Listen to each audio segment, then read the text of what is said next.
इन दिनों वाल्मीकि समाज और जाटव समाज के बीच काफी तनातनी देखने को मिल रही है। चंद्रशेखर आजाद के समर्थकों ने हाल ही में गाजियाबाद में भाईचारा सम्मेलन में भी जमकर बवाल मचाया और वाल्मीकि समाज के लोगों की पिटाई कर दी थी। बाबा साहेब डॉक्टर अंबेडकर से लेकर कांशीराम तक ने हमेशा से दलितों को एकजुट रखने का प्रयास किया, एक दूसरे का हाथ पकड़कर आगे बढ़ने का प्रयास किया, लेकिन दलित आपस में लड़ते रहे और शायद यही कारण है कि आज भी दलित समुदाय एकजुट नहीं है। वाल्मीकि समाज की जाटव समाज से लड़ाई, एससी समुदाय की मोस्ट बैकवर्ड क्लास से लड़ाई, बैकवर्ड क्लास की एससी समुदाय से लड़ाई आज भी देश के कई हिस्सों में जारी है। इसी बीच तमिलनाडु से कुछ ऐसा ही मामला सामने आया। तमिलनाडु के एक गांव में मोस्ट बैकवर्ड क्लास यानी सर्वाधिक पिछड़ा वर्ग के लोगों ने एससी समुदाय के लोगों के सलून जाने पर रोक लगा दिया और प्रशासन भी मूक दर्शक बनकर बैठा हुआ है। आपको ये पूरा मामला बताएंगे, उससे पहले अगर आपने अभी तक हमारे चैनल को सब्सक्राइब नहीं किया तो जल्दी कर दीजिए।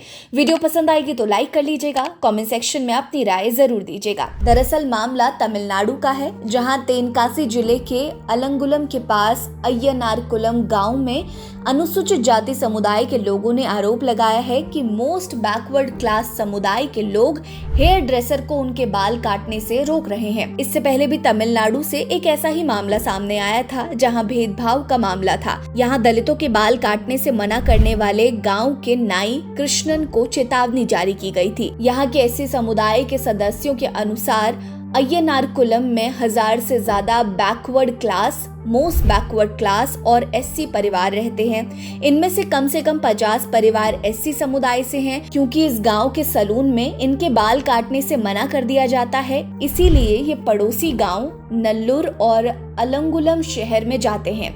द न्यू इंडियन एक्सप्रेस में छपी एक रिपोर्ट के अनुसार इस गांव में कई सालों से ऐसा होता आ रहा है।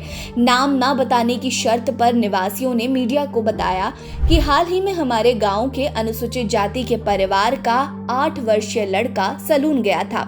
उसे 1 घंटे से ज्यादा इंतजार करवाने के बाद हेयर ड्रेसर ने उसके बाल काटने से इनकार कर दिया और कहा कि वो मोस्ट बैकवर्ड क्लास के निर्देशों का पालन करेगा। उन्होंने आगे कहा कि एमबीसी समुदाय के लोगों ने भी हमें सलून ना जाने और दूसरे हेयर ड्रेसर को रखने के लिए कहा है।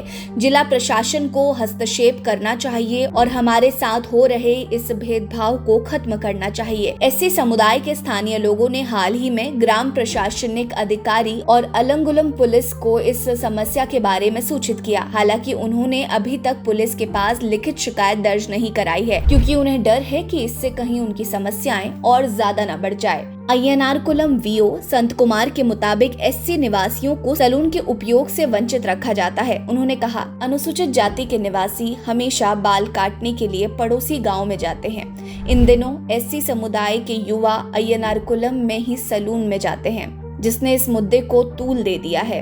एक पुलिस अधिकारी ने कहा, भेदभाव करने वालों के खिलाफ कार्रवाई के लिए हमें एक लिखित पुलिस शिकायत की जरूरत है। एक और आज के समय में दलित हर क्षेत्र में नई ऊंचाइयों पर पहुंच रहे हैं, देश और समाज का नाम रोशन कर रहे हैं। दूसरी ओर आपसी लड़ाई इन्हें और पीछे धकेलने का काम कर रही है। आप इस मसले पर क्या सोचते हैं, हमें कमेंट सेक्शन में जरूर बताइए।